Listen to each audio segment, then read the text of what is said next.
what we're really hoping to accomplish with this week is to begin to bring awareness around education equity, but from a CCD perspective, right? So there are many groups out there that are talking about impacting education, doing what's best for our kids, and they're taking all different types of theoretical lenses and whatnot. And so we know that CCDA or CCD practitioners also have a specific way of viewing life, of doing life together. And so this transformed hashtag that you've hopefully seen on social media, also this transformed group is an intentional effort to bring people around this idea of reimagining education for our kids and our college students as well, but from that specific Christian community development lens, right? And we know that CCDA has these 8 key principles on which Christian community development is grounded. And so as we go through and we think about education equity, we want to begin to think about it through each of those principles. And so this evening, we're going to talk about taking a holistic approach to education equity. How was that, Michelle? And that's great. No, I think that teed us up really well. What's so nice about the call is that it looks like we have about 8 of us, and so it would be really nice to just have everybody get a chance to share who they are and to maybe what city they live in and why, and maybe we'll just start there and then we'll go to other parts of a deeper conversation. But Clarissa, I know you introduced yourself to a couple of us, but maybe to everybody else, and also answer the question about what's important to you in education. Oh, okay. So yeah, I'm Clarissa. I'm in Oklahoma City, and I'm driving right now, which is why my video is not on. But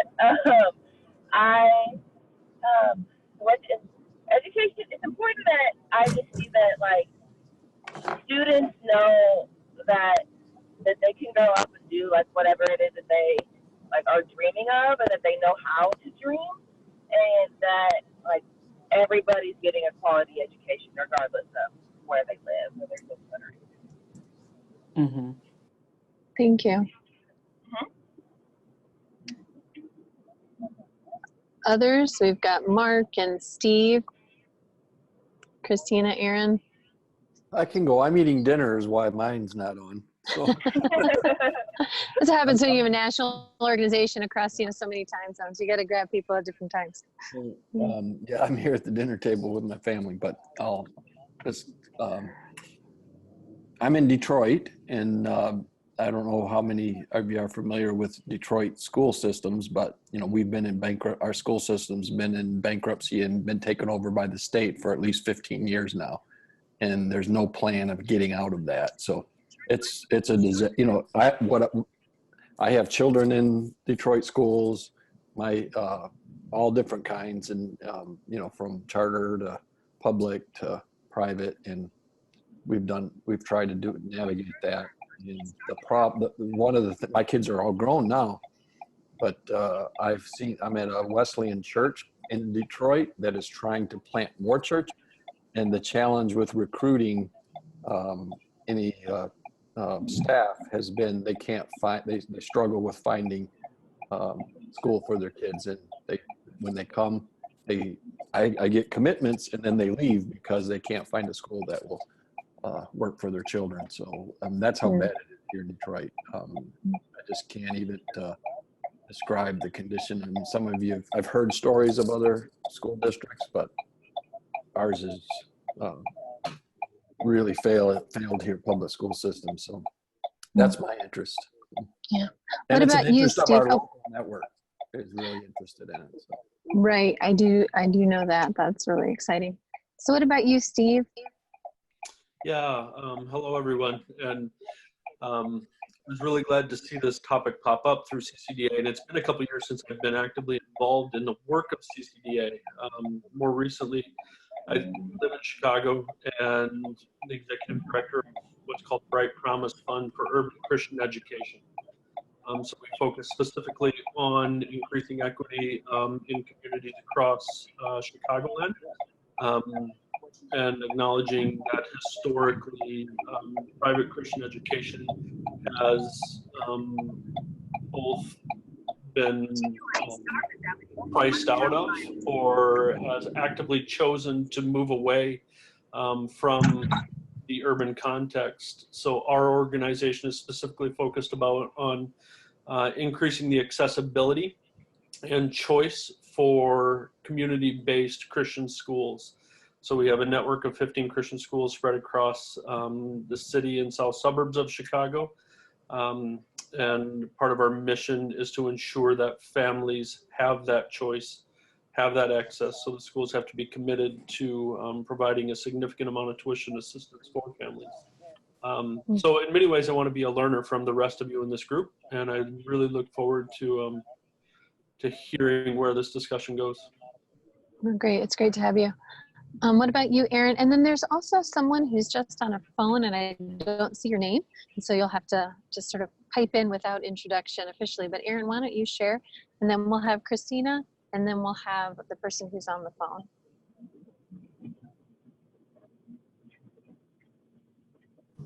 Aaron, if you've started to share, you might be still on mute.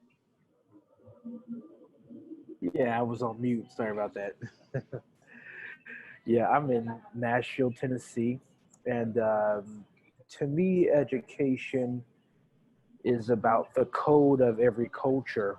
And so when you understand the language, the acumen, the knowledge, the models, then it gives you confidence in whatever arena you step into. But if you don't have the education and the knowledge and the acumen, then you get blocked from those opportunities because you don't know how to navigate in those settings. And so that's why, to me, education is huge. It's because to the people that have it, they may not be smarter, but they know what to say to get into the opportunities and doors. So when that education is withheld from a certain demographic, especially when we talk about inner city folks, then those opportunities never come up to us because we can't even get into the door. So it's huge for me, especially as one who teaches social media marketing. I know how important it is to educate individuals so that, and to be educated myself. So this is a snapshot over here.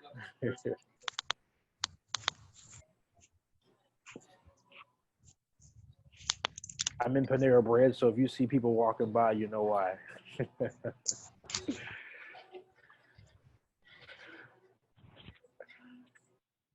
Michelle, you're muted now. Oh, I am muted. Okay, so Christina, I think you were going to go next. I'm driving right now. Can I talk later? Sorry. You can grab later, no problem. And then there's somebody who is on the phone line, and I apologize, I don't know your name, but do you introduce who you are, where you're calling in from?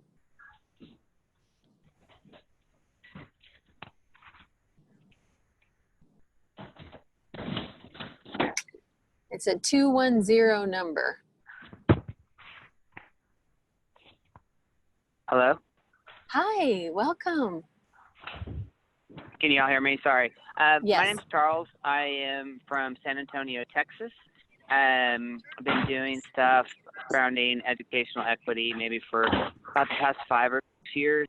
There's tons of disparity within our city, especially like how the school district lines are drawn, and obviously the overlay of like zip codes and poverty, and so we've been doing that sort of simultaneously with some of the restorative justice work and the school to prison pipeline, but really just trying to kind of come to the conversation from the standpoint of also a listener and a learner, just sort of formally and sort of intentionally to try to address it, not just from an individual or a school level, but really like a policy level as well, to sort of start to address some of the systemic issues that might need to take place in order for there to be, true change that happens without individual effort sort of in isolated school systems. That's great.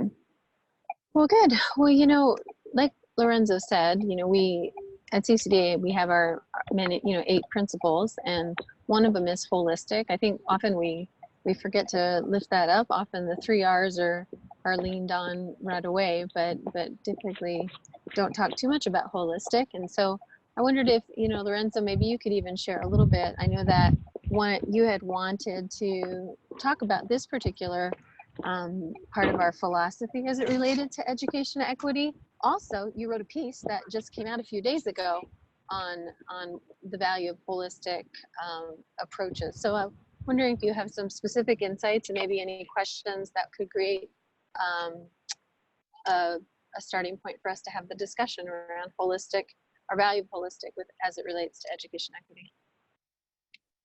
Sure. So I'll start my comments off by giving sort of a prompt or / question. And what I'm really interested in hearing from many of you is how you are being intentional about expanding your community of involvement. You know, how are you being intentional about hearing other voices when it comes to fighting for education equity? So that's the prompt, and then I'll back up and say, you know, so being holistic in our approaches is extremely important, right? Because it helps us to avoid this sort of tunnel vision that we can get as advocates. You know, when something is very close to your heart, and you feel like you've sort of found that solution or that silver bullet, you know, given the stakes, you know, our tendency is to go 100%, you know, pushing that specific idea, that solution, and sometimes that happens at the expense of our students, because if we're not looking at the things that are impeding their educational opportunities holistically, we can sometimes unwittingly cause additional problems, right? So one of the things that I wrote about in the article had to do with student loans. So that's a big topic right now. Everyone's talking about, you know, how our students are just, not even just students, but you know, U.S. citizens are dealing with loans such that, you know, it's delaying our ability to purchase homes or purchase cars. You know, whatever it may be. But if we only focus on that, we're also negating the things that led those students to take out loans in the first place, right? We're also overlooking the fact that, yes, many students have loans, but there's the impact of those student loans is disproportionate, because you have some students who go to college, they take out student loans, but then they never graduate. Right, which means they don't have the credentials to get the good jobs to pay those loans back. You know, so many times we hear in the news of kids who have 6 figures in student loan debt. Well, oftentimes these are students who have gone on to master's degrees or even doctoral degrees, so they're taking out multiple levels of loans, which means if they are successful, they'll go on to get those good, high-paying jobs. So we have to be careful in how we talk about it, because if we focus on those high dollar loans, we might end up creating programs that support students from more affluent backgrounds, which is, you know, not that they don't need help, but there are certainly a group of students who could truly use some assistance. Like I said, those students who actually don't graduate. Part of my background is studying students who have trouble with persistence, you know, trouble getting to graduation period. Those seem to be really big issues that for many have been just sort of accepted as the way of college. You know, we look at those numbers and we see that was like 66% of students are graduating. And we say that that's you know, we seem to be okay with that number. If you look at African-American men, especially from low-income homes, in some instances, you're looking around 11% who actually graduate.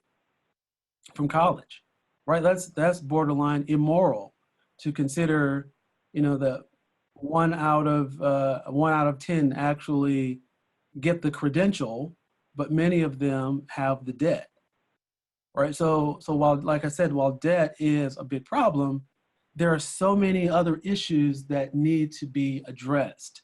And that's what taking a holistic approach is really pushing us to do, to really delve into the systemic issues that are causing some of those symptoms that get our attention, right? So like high debt is a symptom of a greater problem. And so if we only focus on the symptom, then and we never get to the root and actually address what's plaguing our kids. And it's the same thing in K-12. As we look at the disparities that we see, there are a ton of symptoms that we want to go straight at, but if we don't get to those root problems, then those symptoms will begin to pop up in different areas, right? And so this requires that we bring multiple voices to the table. It requires that we have our parents at the table, our kids need to be at the table, as well as our administrators and our teachers. And that's what the holistic approach is about. Yeah, I think that's a lot of the reason we want to make space for some of these conversations. Exactly. Simply because when we talk about justice, justice isn't a response to a problem. It's not an intervention as much as it is trying to see how we got into the situation in the first place so that we can change the system so that people are able to live their most productive selves and everybody in the community is able to flourish and move forward. Since we've started the conversation, Michelle Edwards from DC has been able to join us. I want to welcome you, Michelle, and then also Shedrin Burnside from New Orleans. We're kind of just getting into the conversation, and I'll just be honest with you, I've talked about education equity a long time, but I have never done it through the lens of holistic. And so this almost feels like I'm practicing a new way to think and to talk even with this group. So I think it's going to take us a little bit to really formulate a discussion. The reason I didn't want to host a webinar was because it wasn't as active.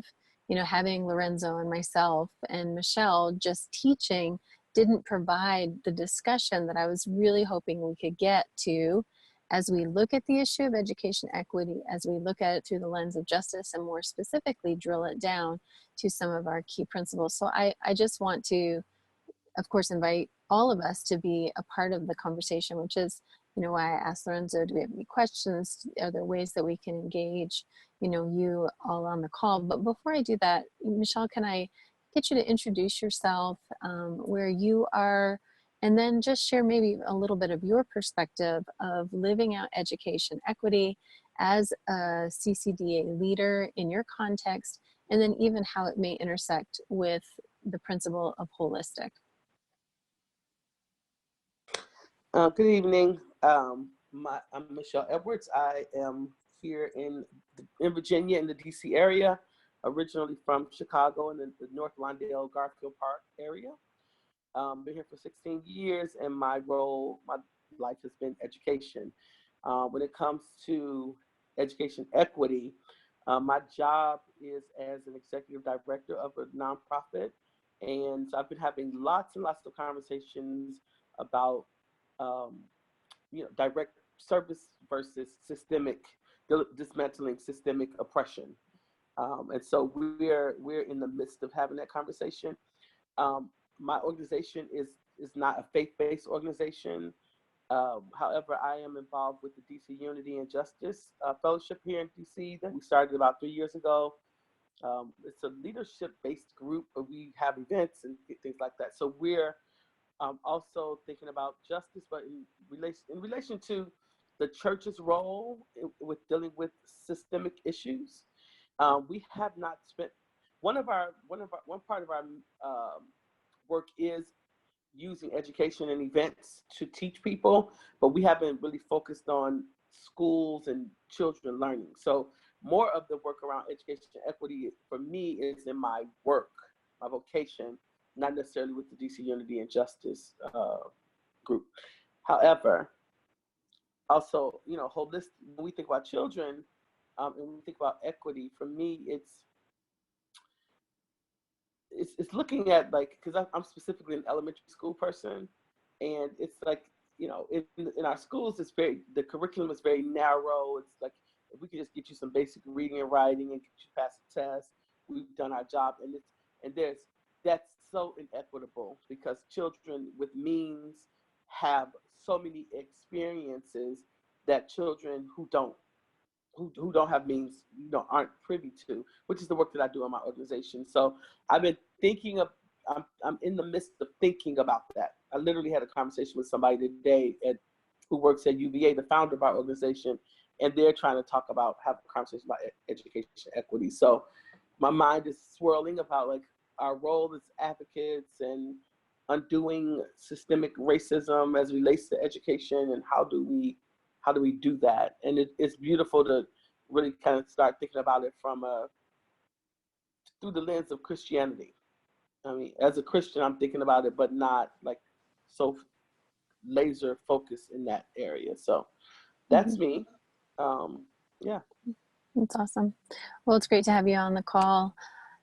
You know, I mean, maybe one way that we can even promote some of this conversation is, you know, like I said, often we are laser focused on one or two or three aspects around education. But when we start to look at systems, maybe it's good to even dream a little bit beyond our own experience, saying, you know, I want to be more holistic, or I want us to look at this as issue more holistically so that we can address it. The reason we're calling this week Transformed or Transform Ed is because we really want to change the way we think and the systems. You know, we took, when Lorenzo and the team were putting together some of the earliest stages of this, and we just thought about Romans 12:1 and 2. You know, as a Christian, we want to be transformed as we think about things, so that when the world sends stuff our way, we will be able to test and approve what God would have us to do. And so that is where we want to take some of this conversation. Shedrin, it's great to have you on the call. I don't necessarily want to call you out, but are there some thoughts, just as a pastor, as somebody who supports education, especially even in a church context, are there things that we need to be thinking about, or that you maybe have been thinking about as it relates to Christian community development and the holistic value within CCD?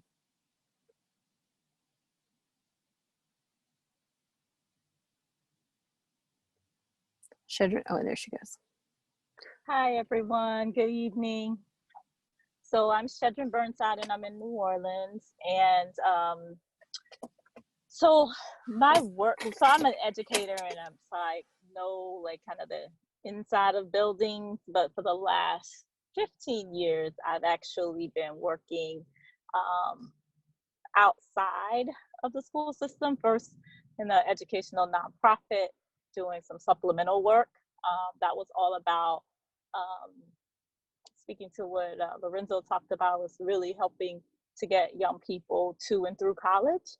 And then in the last 5 years, I've been working with my church to really be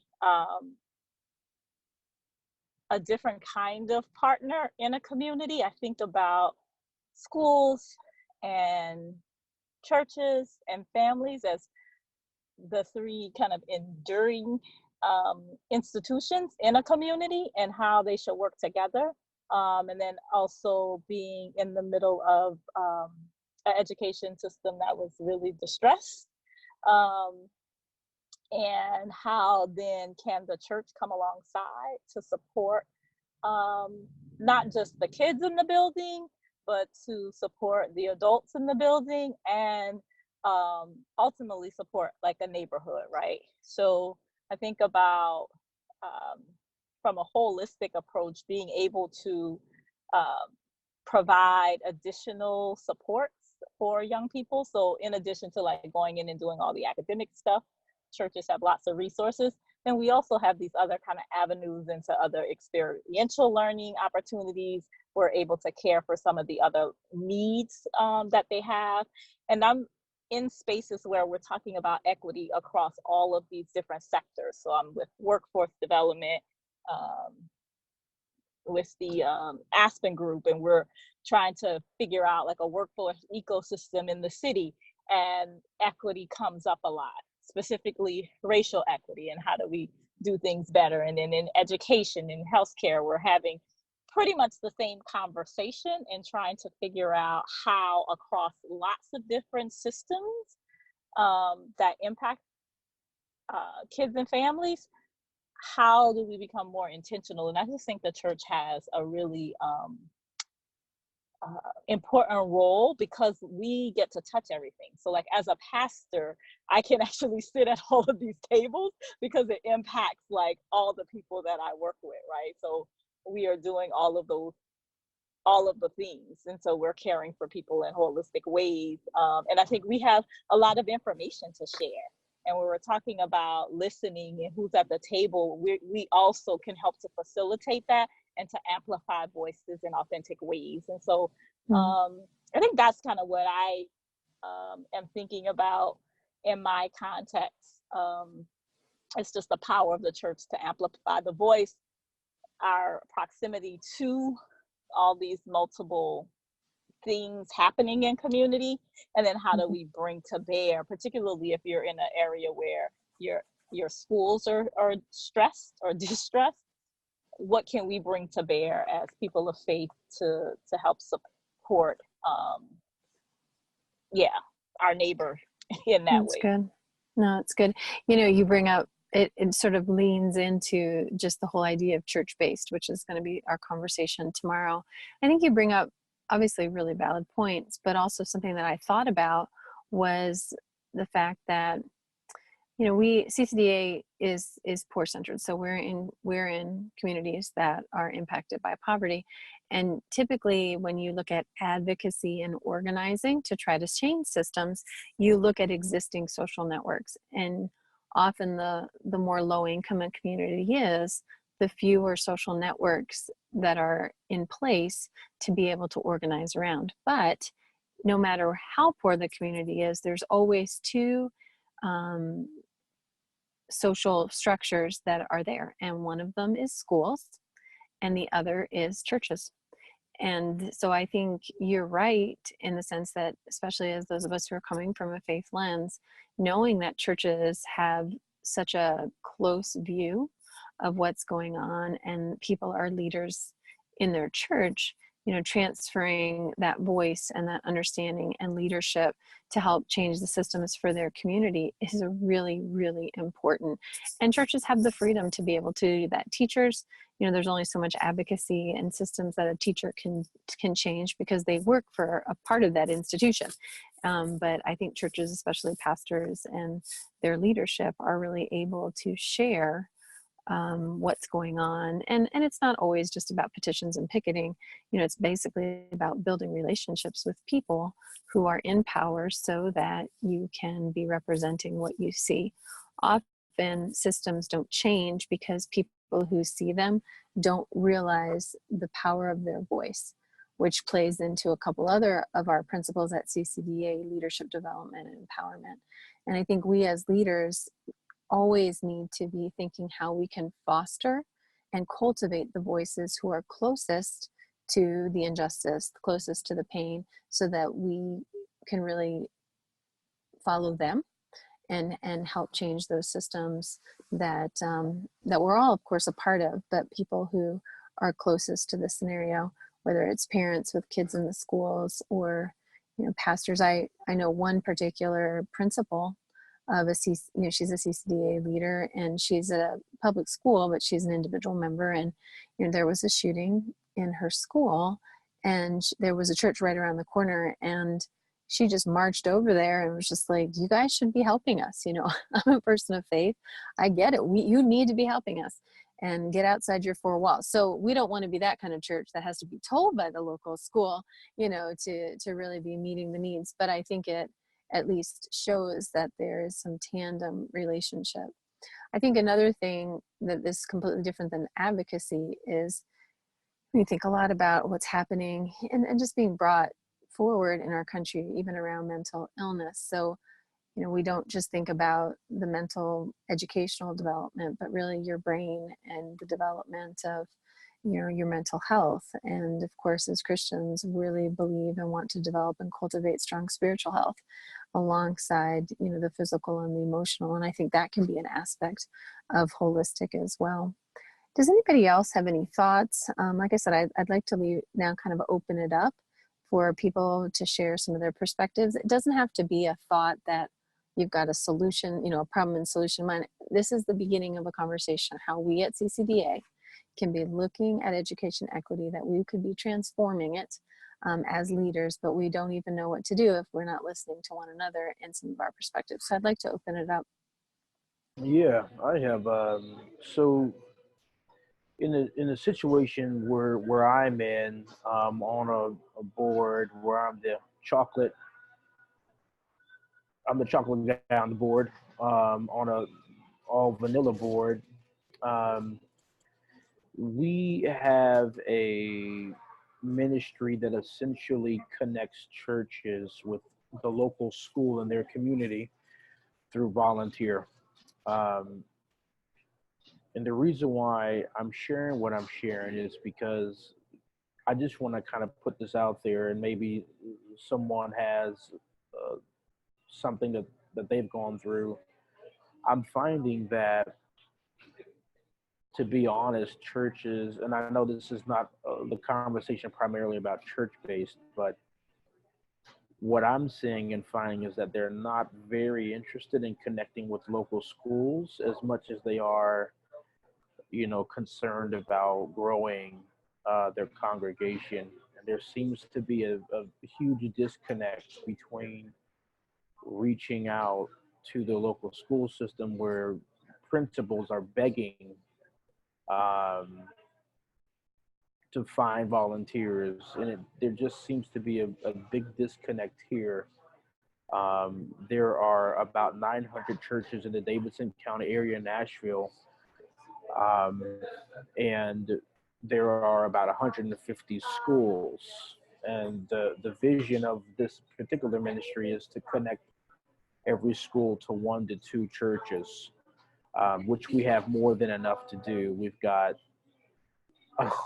much to go around. And so what are some things that some of you are seeing work in terms of pastors who are really concerned about the educational disparity and equity situation? What are some things that you all are seeing them do that make this very effective? And maybe they're not pastors, but maybe they're just believers and leaders in general. And I would just love to hear maybe a couple of comments on what you all are seeing that's working. Yeah. So my organization, we do something similar to that. We have volunteers that mainly come from churches, and then corporations that come into local schools and do volunteer things there. And something that we found that really works is if you can get the leaders on board, so the heads of the corporations or the pastors. So we have what's called like classroom care team. So it's a team of people that adopt one classroom at a school. If you can have them on board forming a team, and then they tell their congregation or their business that like all the pastors at this church are a team together, or all the leadership here is a team together, that the corporation or the congregation is more likely to be on board because they want to have the backs of their leaders. So that's something that has worked for us, is just knowing that we have that leadership on board first. I'm Mark Judkins. I'm in Detroit, and I am a pastor.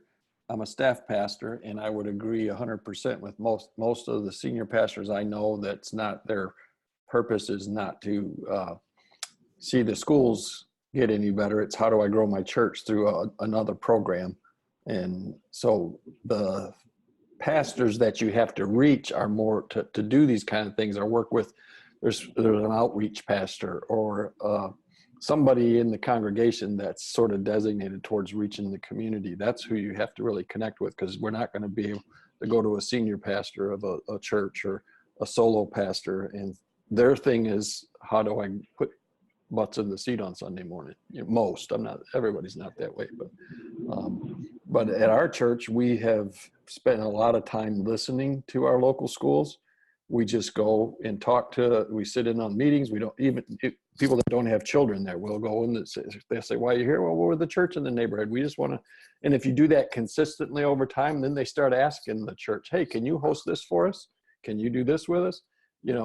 That's where the church can come alongside. That's not making real education equity from my point of view, but it is partnering and filling some of the school's gaps because they don't have funding for after school programs or different things, tutoring or mentoring, things like that.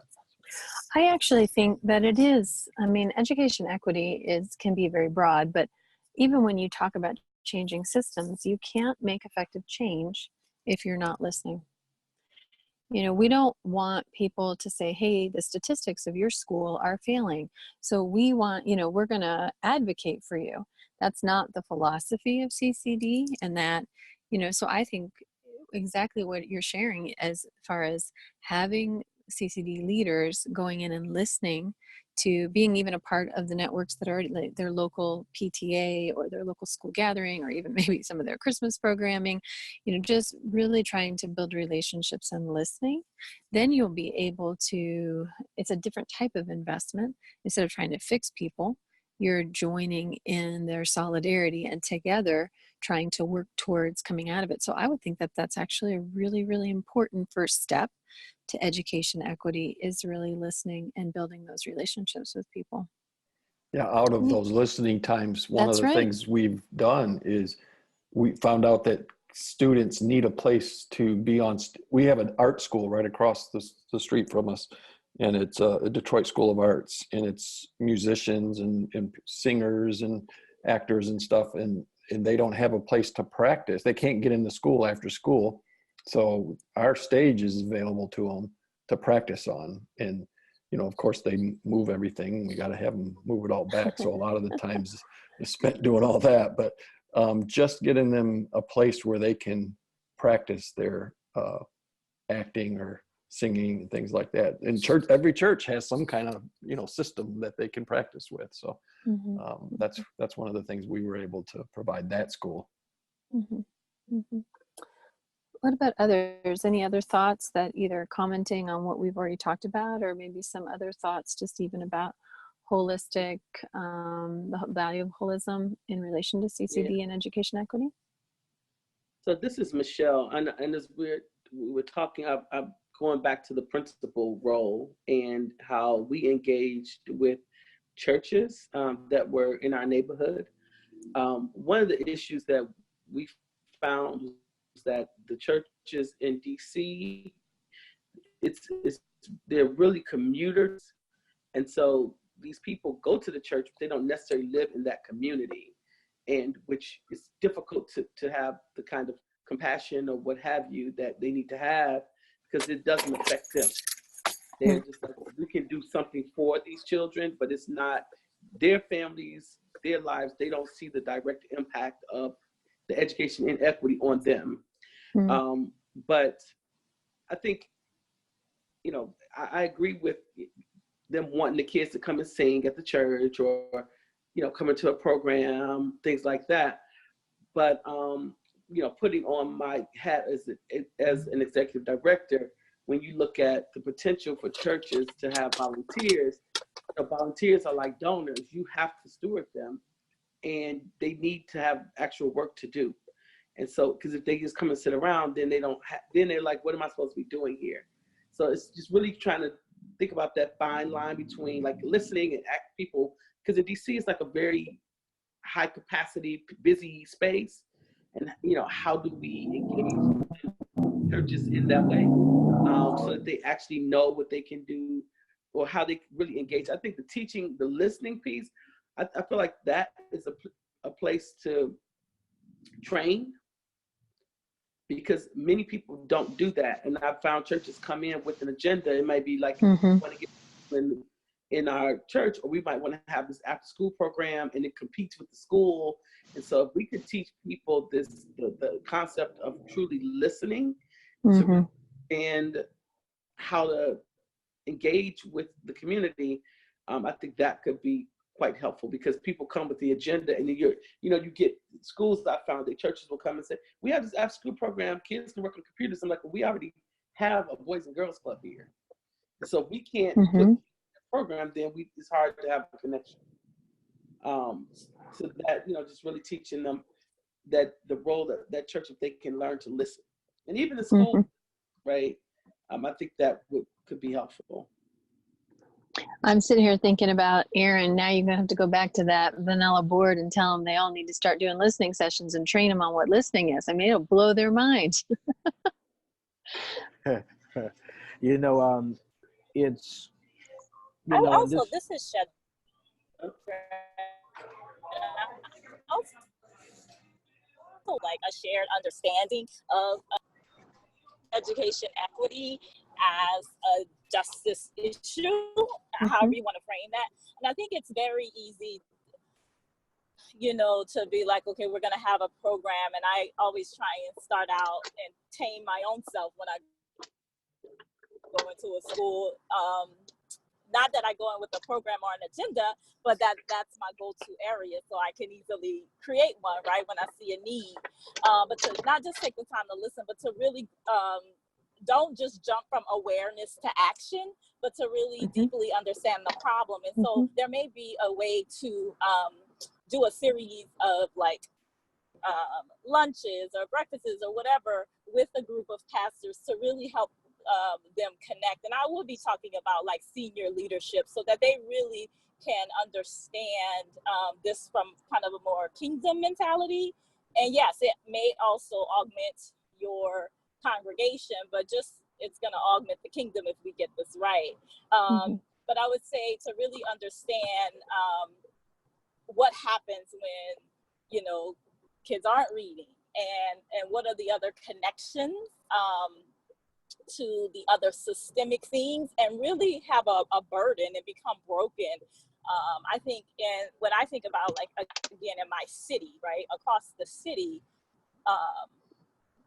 2/3 of our students aren't reading at grade level by 3rd grade, and that should be a burden to all of us, right? Whether I live in the neighborhood or not, the impact that has to say that 2 out of every 3 of our kids, we are failing them. And so how then can, as leaders, we come alongside to interrupt this, right? And really make it about a broader justice question for us as people of faith in these communities, connected to an amazing power source, right? So I think it's also helping to deepen our people's understanding, and we just don't think about it, right? We see the shiny reports, or we get, we see the article in the paper about the letter grades, and it just kind of breezes over. But really having some sessions with people to go deeper behind numbers, or just to really allow a principal to share their heart, or a parent or a kid, so that people can get a little closer to understanding the problem before we even jump into action, before they even go and volunteer. But how well do we understand what's going on, and creating space for that? Because I find that when I brought volunteers into my school partner space, people were like, oh my God, I didn't know they were here. And, and this amazing teacher in the building. And so people just don't know. And we have to figure out ways to create pathways, but not to be a burden to schools, and to really make sure we have the capacity to help coordinate resources. I think that's the other thing, that when we go in, we don't want to create more work. We really want to be able to alleviate and to support what is already happening in the buildings. So anyway, I mean, I have a lot of ideas, and there's a group in Oakland that I would lift up, Faith Network, that has been for many, many years organizing volunteers to go into schools. And they've been just doing some tremendous work.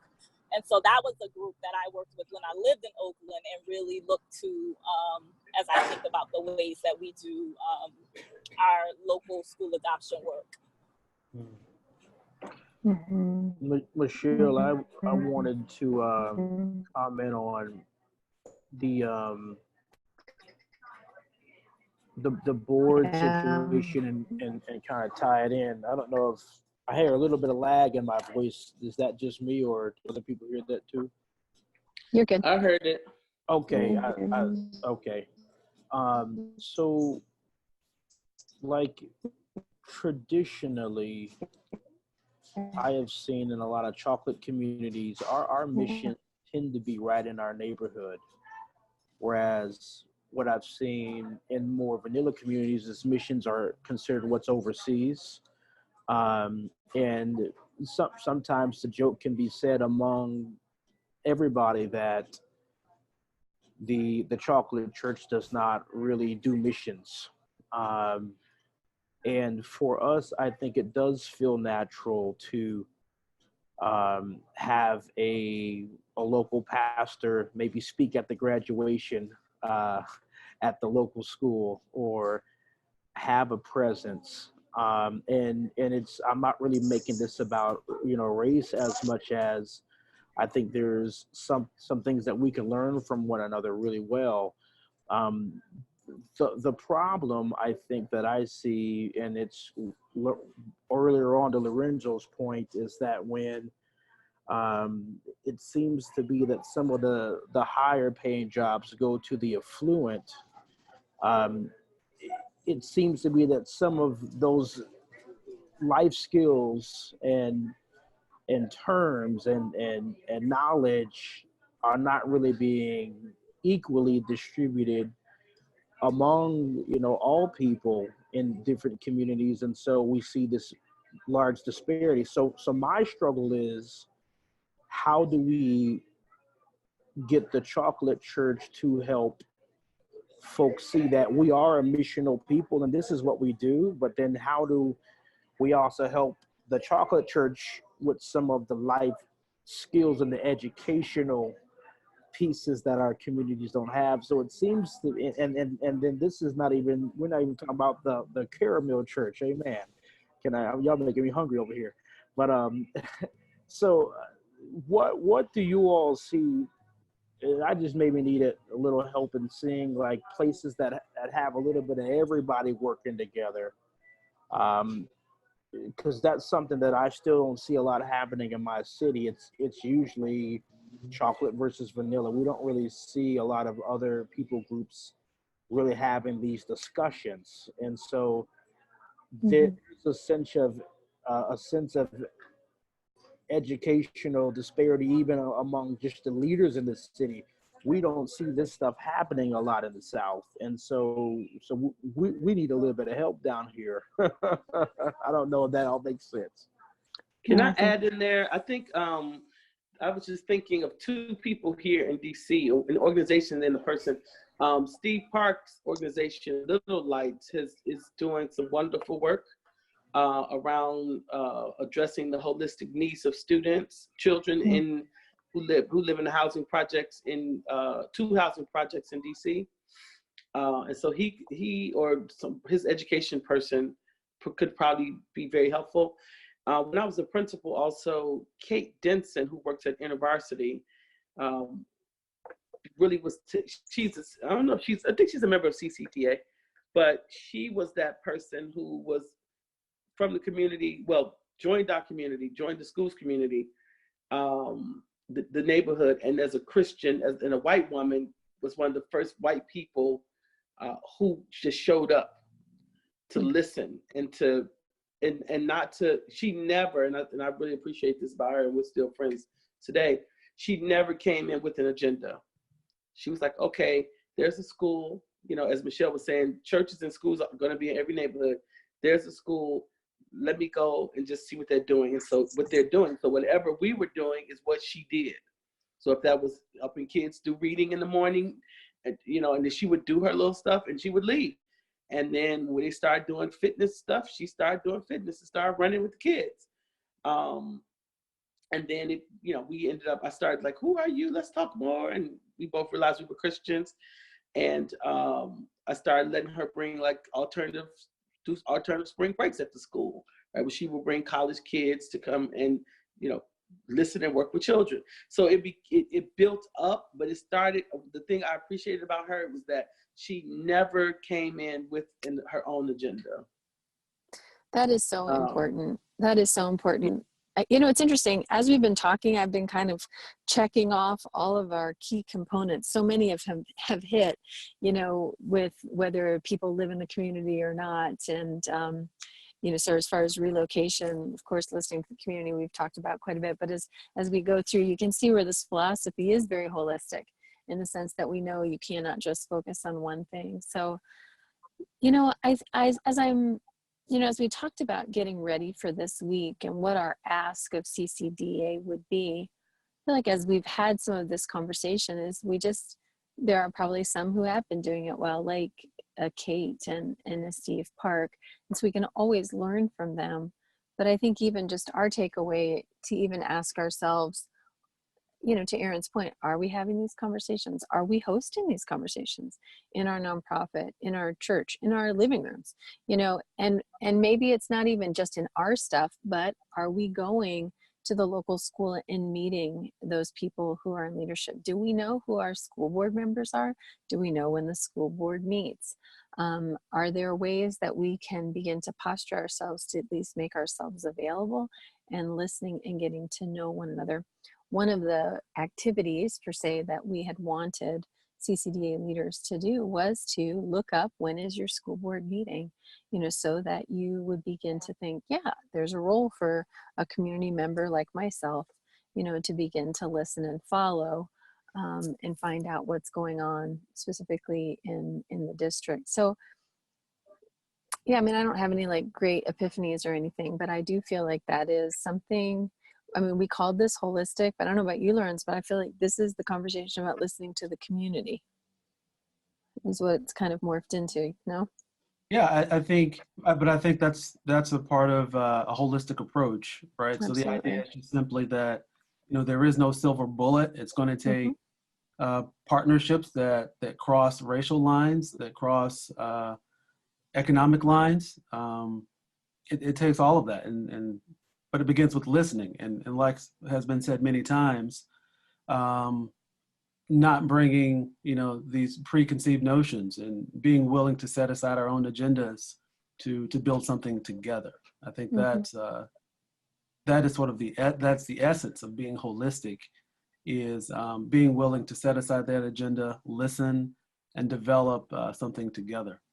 You know, when we've done like Locked in Solidarity Week, and what we said, the reason we did something every year is we wanted to practice at leaning in to justice around mass incarceration. And that's what I envision Transform Ed being. This is our first week, you know, making spaces for these conversations, not because they're always going to happen this week, but because now we can hold ourselves accountable and we can think differently, that we can be leading differently and being sharing our experience.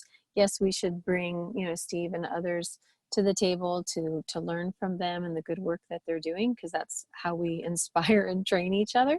But that we need to remain connected so that we can continue practicing and then coming back. So Lorenzo, you're new to your city, you know, but who knows, in a few months, you know, knowing who you're, maybe having grabbed coffee with your board person, you know, your school board person, or all of us just saying, you know what, I want to practice another thing, and not in just an individual way, but the groups that I'm leading and the groups that I have influenced to really begin to transform the way I'm thinking about education, transform the way that the spheres of influence that I have are thinking about education, and then transform the behaviors of engaging the system so that we can continue to be a part of it, really honestly, the holistic transformation of education, equity, or justice.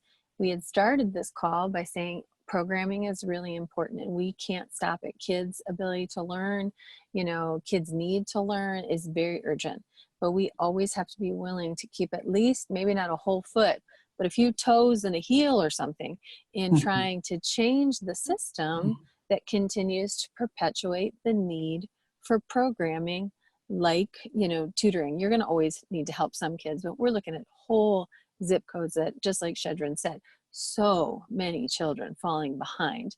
And that is that moral imperative, like something is incredibly wrong. And we need to make this as a clarion call to be a part of setting it right.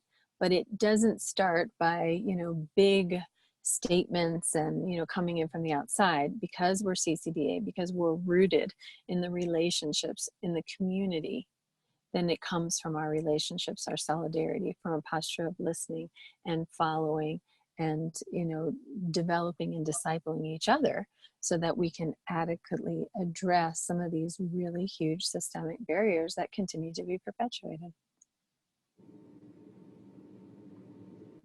Well, we are at the top of the hour.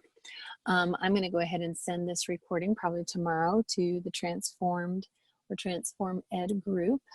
Just grateful for this conversation. I would encourage you not only to just don't leave the conversation without thinking and asking God what you should be doing in your leadership to, move a little bit farther towards creating a system of equity for your community, and then keep us updated.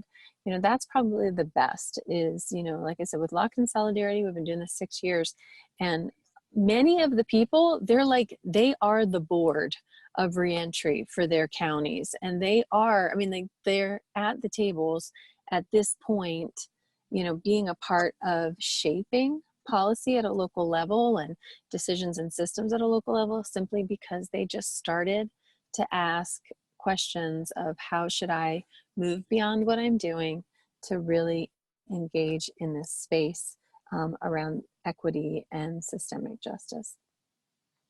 So, well, thank you. And thank you, Lorenzo and Michelle specifically, for making yourself available, and for everybody who commented. And, the conversation doesn't have to stop. And I hope that you'll stay engaged and that you'll stay connected. That's who we are as an association, right?